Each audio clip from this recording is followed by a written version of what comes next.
I'm the Global Runner and it is the day before the Montreal Marathon. So this time tomorrow, it'll all be over. So I'm quite excited. I'm sat around the hotel room doing nothing.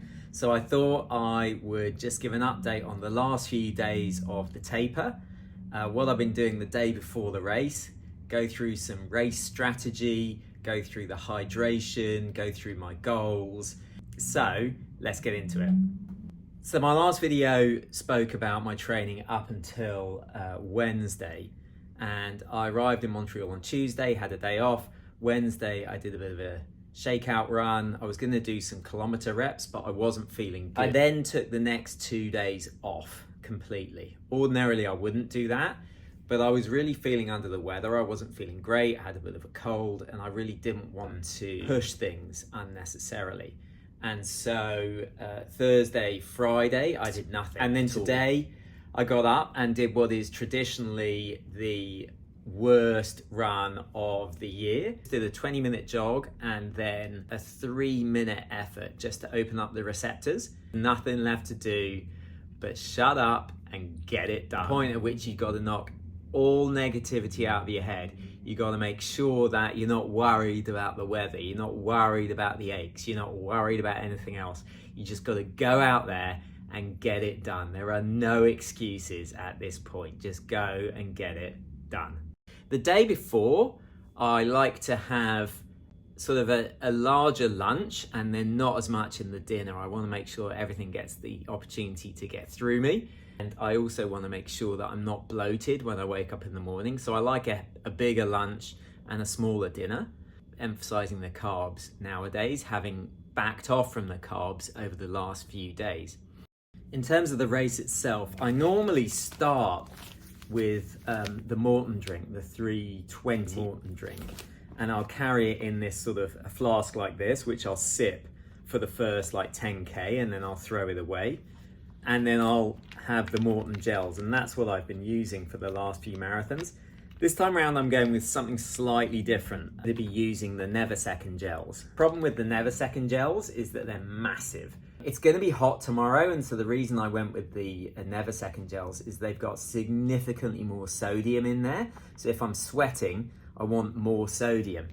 The Never Second gels have 200 milligrams of sodium, whereas the Morton only has 20 milligrams of sodium. So I really think I might need the sodium tomorrow. Also, the Never Second gels are 30 grams of carbohydrate, of which only 10 grams is sugar, whereas the Mortons are 25 grams of carbohydrate, of which all of that is sugar. And so I do like the idea of getting more carbohydrate in, but not entirely from sugar. So we'll see how they go.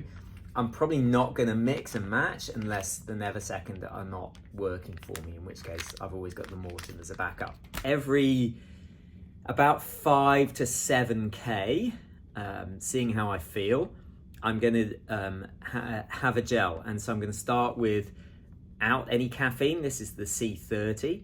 So I'm going to do initially one without any caffeine, and then my second gel is going to be one with caffeine. So let's say that will be 5K, 10K with caffeine, and then if I'm doing it every 5K after that, I'm going to have 15K without caffeine, 20K without caffeine. Then I'll probably try and hit another caffeine at 25K, 30K without, and then see where I end up. I will have a couple of these dropped at the elite table on the course. I'm going to fill those with flat Coke, just like normal Coke, for towards the end of the race, just for a little of a mental boost. Like if I need more caffeine, I need a hit of sugar, I'm going to have that towards the end of the race. I've had a lot of thinking about this, and I've been thinking a lot about the whole series and the reason why I was doing this in the first place. And the reason why I wanted to do this in the first place was to check that I still could. Like, I entered this endeavor wondering if I could still run fast times as a 50-year-old. And that's all I wanted to know. That's all I wanted to understand. I think I've proven that I can. Throughout this year, I've done a 16:22 5K, I've done a 34-minute 10K, I've done a 74-minute half marathon, and I've done a 2:38 marathon. So whether or not I hit 2:29 tomorrow, I feel like I've achieved what I wanted to achieve, which is to prove that I can still do it age 50.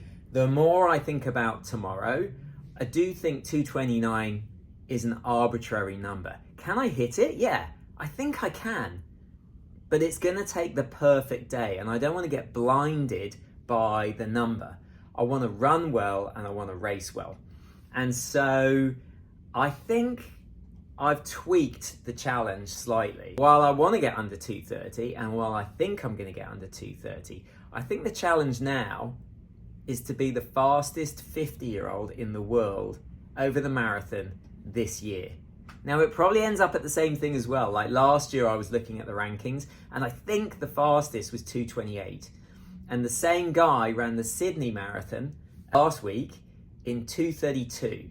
So I think the fastest by a 50-year-old, and correct me if I'm wrong, I think the fastest by a 50-year-old this year so far is 2:32.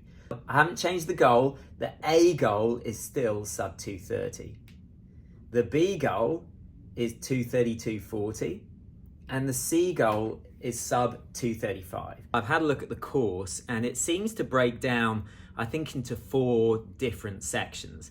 So the first section is roughly the first 15K, and that section will be run with the half marathon runners. And that's relatively flat, although there's a bit of a hill at about the 10K mark to the 15K mark. So I'm hoping just to run relaxed, run under control, find people to run with, and just settle in, just spend as little energy as possible on that part of the course. Then when the half marathon runners leave, you get the second part of the course, which seems to be a long, straight, gentle downhill. And that takes you from about 15K to 25K. And that's where I'm hoping to really start rolling and hopefully hit the pace that I need, maybe a little bit faster than the pace I need, because I'm hoping to be able to really feel strong and effortless on that part and really just start rolling. Then we basically turn around and come back the same way. So that's going to be a gentle uphill from about 25 to 35K. And that's where I think I need to be mentally strong. That's where I need to just dig in, get it done, not worry about the pace, because there's still a long way to go. And then finally, at about 35K, we turn north, I think it is, and head towards the finish, which is at the Olympic Stadium. And that's where it flattens out a bit more. And at that point, I'm hoping that I've still got enough to just dig in and get the job done. I'm going to set off at a reasonable pace, but not too fast. So anywhere in the sort of 3:35 a kilometer range, or maybe 5:45 a mile. But I'm not going to stress if it's 5:50 a mile or 5:55 a mile. I'm going to settle in with the view to making sure that for the first 10K at least, I'm relaxed. Then if I need to pick the pace up before the second half in the downhill bit, that's where I can work on picking up the pace, getting things moving. Remembering still that I've got that uphill from miles 25K to 35K. But of course, I've got to make sure I've got enough in the bank to hammer it home in the last 7K. That's the proving ground of a marathon. If I went through halfway in about 76, that would be ideal. So we'll see what tomorrow brings. I'm really, really excited. If you want to track me, I think you have to go at Sports Stats, and I'll try and put a link in the comments. I'm number 61. I definitely know I'm in better shape than I was in Carmel when I ran 2:38, and now it's just about executing it. So thanks for watching. Cross your fingers, hope for good days, and I'll see you when it's all done.